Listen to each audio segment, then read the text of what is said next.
Hey everyone, welcome back to part 2 of the unit circle. So we're finding the exact values of trig ratios using the unit circle, and right now we're working on the multiples of half a pi. So let's take a look at the next one, tan of pi. Okay, so first of all, locate the angle pi. Okay, so pi would be a rotation angle to here, and then we have to find the coordinates for that point on the unit circle. So since the radius is 1, this would be -1, 0. Now back to the trig function. Tan is y over x. Okay, so we take the y coordinate, which is 0, over the x coordinate, which is -1. 0 divided by -1 equals 0. So the tan of pi is 0. Awesome. Okay, now example number 4. Cosecant of 0. And 0, an angle of 0, sometimes a little tricky for everybody, is actually, we haven't moved off the positive x-axis, so an angle of 0 would actually be right there. Coordinates there, 1, 0, x is 1, radius is 1. And now back to our trig function, cosecant is the reciprocal of sine, which is y. So it's really the reciprocal of the y coordinate. So if we take the y coordinate and we go 1 over the y coordinate, we get 1 divided by 0. Unlike the last one, when it was 0 divided by a number, where it was 0, we can't divide by 0. So therefore we get undefined. So cosecant is actually undefined at an angle of 0. Okay, let's look at the next page. Okay, we're now going to look at multiples of pi over 4. And to do that, we're going to have to go back to 20-1 for a minute and recall that we have a special triangle for 45 degrees. If you remember that, 45 degrees, it's a right angle triangle, 45 degrees. And these side lengths, because the angles are the same, the side lengths would both be equal. So let's call them 1. Okay, and then using Pythagorean theorem, we could figure out the length of the hypotenuse, which would turn out to be √2. Okay, so that should look familiar. Now, if we take that triangle, so we have √2 as our hypotenuse, 1, 1, right angle triangle, and remember 45 degrees in radians is the same as pi over 4, okay? And if we want to place this triangle on the unit circle, okay, so to do that, we want to put that triangle on the unit circle, okay? We want on the unit circle a radius of 1. So right now that would be this side here on the triangle. It needs to be 1, not √2. So we're going to scale it down. And this isn't something that you need to do every time you do this. We're going to get to know these numbers, and then you'll only need to know how we got it, not actually reproduce it. So we're going to divide this by √2. And by doing that, we would get this side to be 1. Of course, we have to scale down the rest of these as well. So 1 over √2, 1 over √2. And that is perfectly fine for the side lengths here, except they quite often use the rationalized version of that. So if you multiply top and bottom by √2, we would be able to get rid of the root in the denominator to get √2 over 2. So in other words, 1 over √2 is equivalent to √2 over 2. So guess what?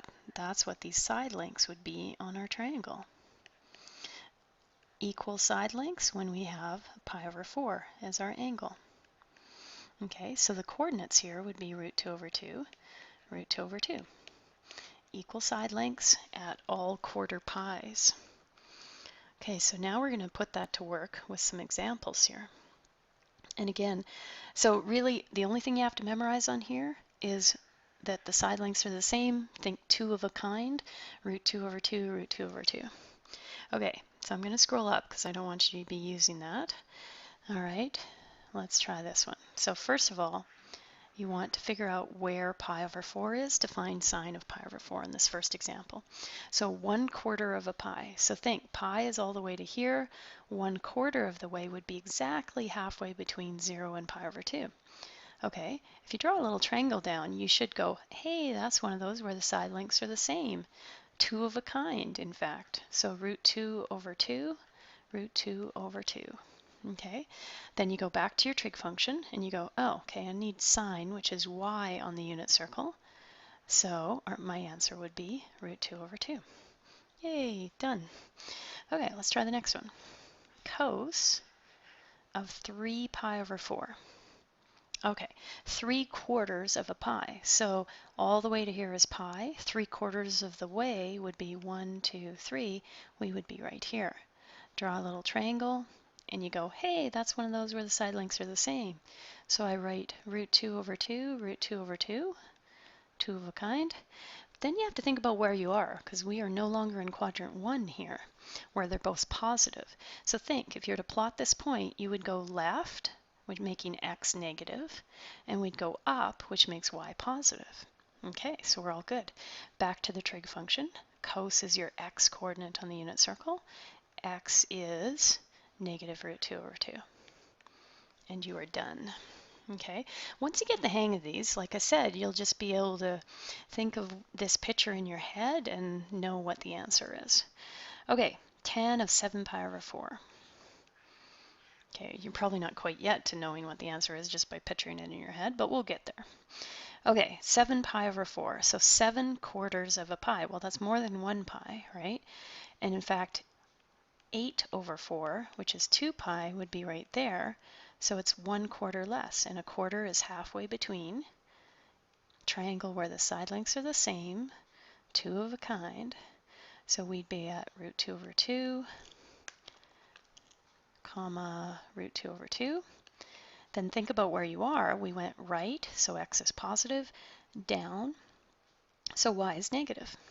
Okay, back to the question. Tan of 7 pi over 4. Okay, tan, let me remember here. Tan was y over x, right? So if we put the y value, negative root 2 over 2, over the x value, root 2 over 2. Okay, so we could do a heavy-duty math, dividing by a fraction, all that stuff, but let's look at this. We have, first of all, the answer will be negative because it's negative divided by positive, so negative. Then we're really dividing by the same number here, aren't we? Even though it looks like an ugly number. Think about it. If it's 5 divided by 5, that's equal to 1. 3 divided by 3, that's equal to 1. So root 2 over 2 divided by root 2 over 2, still 1. In fact, negative 1 because it's negative divided by positive. There we go. Tan of 7 pi over 4 is equal to negative 1. And you'll find for tan and cotan at any quarter pi's, it's going to be equal to either 1 or negative 1. Okay?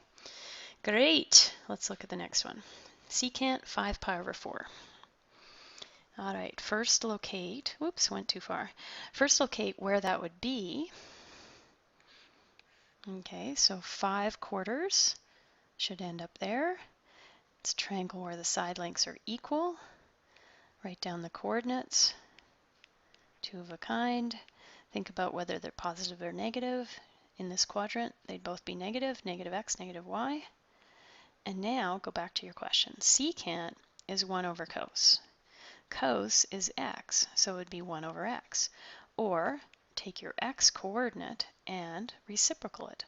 So it would be negative 2 over root 2. So if we rationalize that, multiply top and bottom by root 2 and simplify, we would get negative 2 root 2 over root 2 times root 2, which is 2. Oh, look at that. 2's can go as well. And we would have negative root 2 over 1, but we don't need to write it over 1 if it's over 1. And there we go. Our answer would be secant of 5 pi over 4 is negative root 2. Awesome. Okay, cotan of negative pi over 4. Okay, negative. So we're rotating clockwise from 0. So we're going this way. And that's just 1/4 of a pi. So we would only be right here. Draw your little triangle. You go, hey, side lengths are the same. 2 of a kind.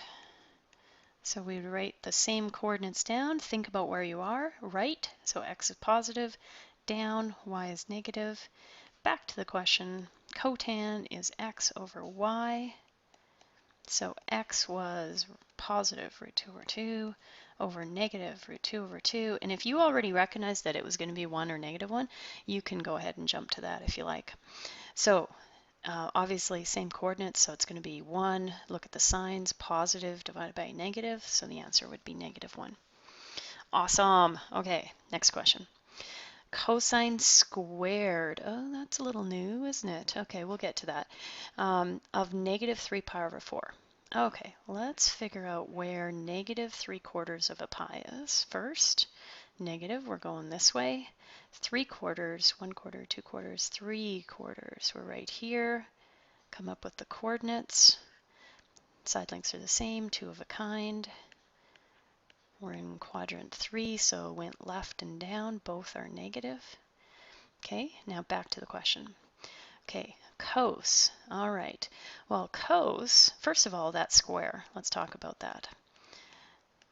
The square really means that the whole thing is squared. So what you're going to do is you're going to figure out what the cos of negative 3 pi over 4 is, which we already have. It's the x-coordinate here. And you're going to replace it inside your brackets and then square. And when we square that, square the negative, we get positive. Square root 2, we get 2. Square the 4, jumped ahead. Squared the 2, we get 4. Okay, so 2 over 4 is also known as 1/2. There we go. Cos squared of negative 3 pi over 4 is 1/2. Let's go to the next page. All right, so we should be all great on multiples of pi over 4. Let's take a look at multiples of pi over 6, okay? And once again, we're remembering back to 20-1 where we did special triangles for a 30, 60, 90 degree triangle. So this one would have been the bigger angle of 60, 30, and if you recall, the short side was 1, the longer leg was root 3, and the hypotenuse was 2. Okay, so there's our special triangle. Now, once again, what we're going to do is we're going to take that triangle and we are going to scale it down to put it on our unit circle. Okay, now on our unit circle, whoops, let's get that in the right position here. On our unit circle, the radius is 1, so we need to get this 2 down to a 1. So we're going to have to scale it down by a factor of 1/2. So we're going to divide each of our sides by 2, and that means on here the short side, or the little side, let's call it little, is equal to 1/2, and the big side is root 3 over 2 equals big. Okay, now take a look at that. Do you remember from us thinking in radians how much of a pi this would be?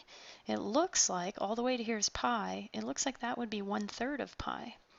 And it's true, 60 degrees is equivalent to pi over 3 radians. Okay, and you're probably saying, well, what about the 6's? That's a third, right? Well, guess what? They're the same triangle. Okay, if I flip that triangle over and I put it here, that's actually a 1/6 of a pi, or the angle, reference angle here would be 30 degrees. So are the coordinates different? No, they aren't. So here, the little side was x, and that was 1/2. The big side was y, which was root 3 over 2. Over here, now, the big side is x, root 3 over 2, and the little side is our y value, 1/2. Okay, so big, little, good way to remember it. No, it's not just a cartoon for kids. You guys are probably too old for that already. Okay, so let's take a look at some examples here. Now these triangles can be at thirds of pies or 6's of pi. You just have to look at and figure out which side's big and which side's little. I'll show you what I mean by that on these examples. Okay, so we're scrolling up because I do not want you to see what we just wrote down. Each time, the idea is not to memorize, is to use what you need. So let's take a look at the first question here. We have the sine of pi over 3. So 1/3 of a pi, it's a pretty big chunk. That would put us right here. Okay, and let's think about what the coordinates would be. We have little x down here, little number is the 1/2, and big y, root 3 over 2. So if you're memorizing, you just have to memorize those two numbers, right? 1/2 root 3 over 2. And then think about it logically. Sine is y, so our y coordinate, root 3 over 2, would be our answer. Okay, good job. We are going to finish up the rest of these examples in part 3, and I will see you then. Yes, it's a big lesson tonight. All right, see you in part 3.